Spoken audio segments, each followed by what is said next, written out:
કરી જય તળેટીએ યાત્રાનું પ્રથમ ચૈત્યવંદન કર્યું. ગિરિરાજના પ્રથમ પગથિયાને વંદન કરી તેની રજ મસ્તકે અડાડી શેત્રુંજય તીર્થાધિપતિ શ્રી આદિનાથ દાદાનું સ્મરણ કરી ગિરિરાજના પગથિયા ચડવાની શરૂઆત કરી. સૌપ્રથમ ડાબી બાજુએ શ્રી ધર્મનાથ ભગવાનના જિનાલયના દર્શન કર્યા. જમણી તરફ શ્રી અજીતનાથ ભગવાનના પગલા, શ્રી શાંતિનાથ ભગવાનના પગલા, ગૌતમ સ્વામીના પગલા, શ્રી આદિનાથ ભગવાનના પગલા, શ્રી ધર્મનાથ કુંથુનાથ તથા નેમનાથ ભગવાનના પગલાને વંદન કર્યા. સરસ્વતી માતાની દેરીને પ્રણામ કર્યા અને ડાબી તરફ પગથિયા ચડતા બાબુના દેરાસરમાં પ્રવેશ કરતા જલ મંદિર, રતન મંદિરના દર્શન કર્યા. મૂળ નાયક શ્રી આદિનાથ દાદાના દર્શન કર્યા. ભમતીની 84 દેરીઓને નમો જીર્ણાનમ કર્યા. શ્રી ભીડભંજન પાર્શ્વનાથની કાઉસક મુદ્રાની પ્રતિમાને વંદન કર્યા. બાબુના દેરાસરમાંથી બહાર આવતા સામે સમોસરણ મંદિરમાં 24 તીર્થંકરને નમસ્કાર કર્યા તથા 108 પાર્શ્વનાથ ભગવાનના દર્શન કર્યા.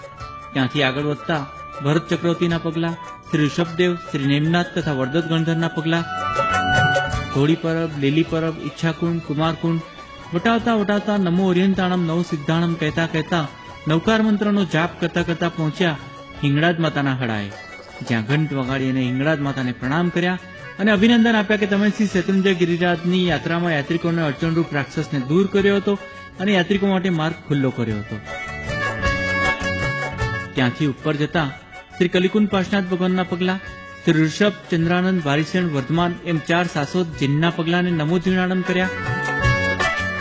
પૂજ્યની ટૂંકે પહોંચી પૂજ્યની ટૂંકને નમો જીર્ણાનમ કરી પદ્માવતી માતાને પ્રણામ કર્યા. પદ્માવતી માતાની દેરીમાંથી બહાર આવી આગળ વધતા શેત્રુંજય ગિરિરાજના દેખાતા શિખરોને જોઈ હર્ષ ઉલ્લાસની સાથે અક્ષતથી શ્રી શેત્રુંજય ગિરિરાજના વધામણા કર્યા. આગળ વધતા દ્રાવિડ, વારીખિલજી, અયમુત્તા મુનિ તથા નારદની પ્રતિમાજીઓને નમો સિદ્ધાણમ કહી વંદન કર્યા અને અનુમોદના કરી દ્રાવિડ અને વારીખિલની કે જેઓ શ્રી કાર્તકી પૂનમના દિવસે 10 કરોડ મુનિઓની સાથે ગિરિરાજ પરથી અનશન કરીને મોક્ષે સિધાવ્યા હતા. આગળ વધતા રામ, ભરત, થાવચા પુત્ર, શુકાચાર્ય, શૈકલાચાર્યની પ્રતિમાજીઓને નમો સિદ્ધાણમ કહી વંદન કર્યા. ત્યાંથી આગળ જતા શ્રી આદિનાથ ભગવાનના પગલા, સુકોશલ મુનિના પગલા, નમી વિનમીના પગલાને વંદન કર્યા અને હનુમાન ધારાએ પહોંચી શ્રી આદિનાથ દાદાના પગલાના દર્શન કર્યા. હનુમાન ધારાથી આગળ વધતા રામપોળની પહેલા જમણી બાજુએ ગુફા જેવી કોતરમાં શ્રી શ્રીકૃષ્ણના પુત્ર જાલી, મયાલી, ઉવ્યાલીની પર્વતમાં કોતરેલ પ્રતિમાજીઓને વંદન કર્યા. ત્યાંથી ફરી હનુમાન ધારાએ આવી નવટુકની વાટ પકડી. સૌપ્રથમ ગિરિરાજના સૌથી ઊંચા શિખરોવાળી શ્રી ચૌમુખજીની ટૂંક, ત્યારબાદ છીપાવસીની ટૂંક, સાકરવસીની ટૂંક, ઉજ્જમફઈની ટૂંક, હેમવસીય, પ્રેમવસીય, બાલાભાઈની ટૂંક વગેરે ટૂંકોના ભવ્યાતિ ભવ્ય જિનાલયોને જુહારતા પહોંચ્યા નૂતન નિર્મિત અજીત શાંતિની દેરી પાસે. નવો જીર્ણાનંદ કહી ત્યાંથી ઉપર જતા અજબતજી દાદાના દર્શન કર્યા. નીચે આવી મોતીસાની ટૂંકમાં મૂળ નાયક શ્રી આદિનાથ દાદાના દર્શન કર્યા. મોતીસાની ટૂંકમાં સ્નાન આદિ કાર્ય પતાવી પૂજાના વસ્ત્રો પરિધાન કરી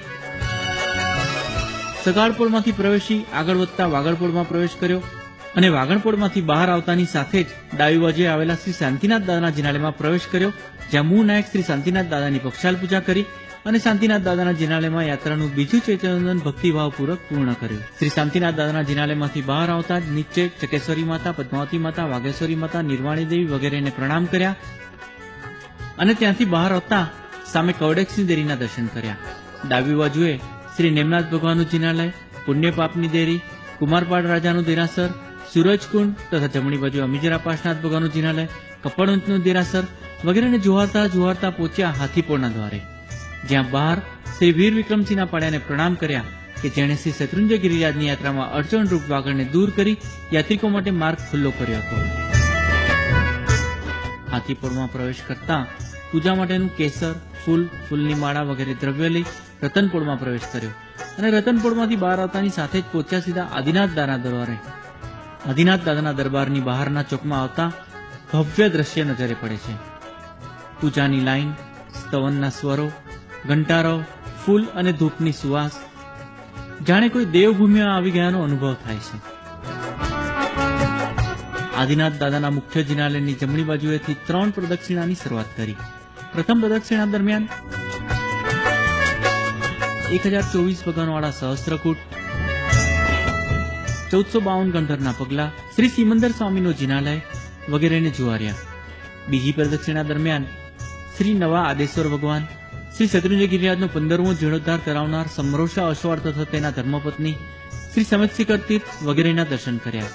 ત્રીજી પ્રદક્ષિણા દરમિયાન 5 ભાઈઓનું જિનાલય, શ્રી શ્યામ નેમનાથજી, શ્રી અષ્ટાપદ તીર્થ વગેરેના દર્શન કરતા પહોંચ્યા રાયણ વૃક્ષે, જ્યાં રાયણ વૃક્ષને 3 પ્રદક્ષિણા આપી અને રાયણ પગલે યાત્રાનું ત્રીજું ચેતનન કર્યું. ત્રીજી પ્રદક્ષિણા દરમિયાન આગળ વધતા ભરત બાહુબલી, આજીવન બ્રહ્મચર્ય પાડનાર વિજય શેઠ તથા વિજયા શેઠાણી, ચમત્કારિક એવા શ્રી સુપાસનાથજી, ગંધારિયા ચમુકજી વગેરેના દર્શન કરી પહોંચ્યા શ્રી પુંડરીક સ્વામી દાદાના જિનાલય, જ્યાં યાત્રાનું ચોથું ચેતનંદન ભક્તિભાવપૂર્વક પૂર્ણ કર્યું.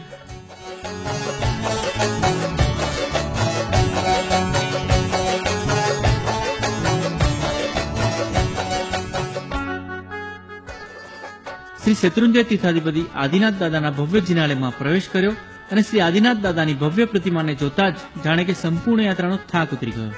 ભાવપૂર્વક અને જોશપૂર્વક શ્રી આદિનાથ દાદાની જય બોલાવી. બોલો શ્રી આદેશ્વર ભગવાન કી જય, સાચા દેવ કી જય. શ્રી આદિનાથ દાદાની સ્તુતિઓ ગાઈ અને પક્ષાલ પૂજા, કેસર પૂજા સહિત અષ્ટપ્રકારી પૂજા કરી અને યાત્રાનું 5મું ચેતનંદન આદિનાથ દાદાના દરબારમાં પૂર્ણ કર્યું.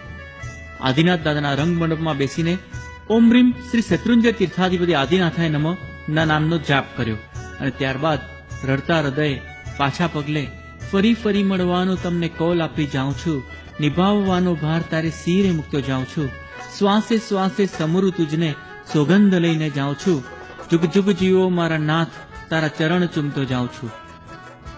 એમ કહી શ્રી આદિનાથ દાદાના દરબારમાંથી બહાર આવ્યા. મોતીસાની ટૂંકે આવી વસ્ત્રો બદલી કરી નીચે ઉતરવાની શરૂઆત કરી. નીચે આવ્યા, તળેટીએ ફરી એક ચેતનંદન કર્યું અને શ્રી શત્રુંજય ગિરિરાજના પ્રથમ પગથિયાને મસ્તક અડાડીને વિનંતી કરી કે હે શત્રુંજય ગિરિરાજ, હે આદિનાથ ભગવાન, ફરી ફરી યાત્રા કરવા માટે પાછા જલ્દી બોલાવજો અને હે દાદા વહેલા વહેલા દર્શન દેજો. આમ કહી અને યાત્રા પૂર્ણ કરી. બોલ શ્રી આદેશ્વર ભગવાન કી જય.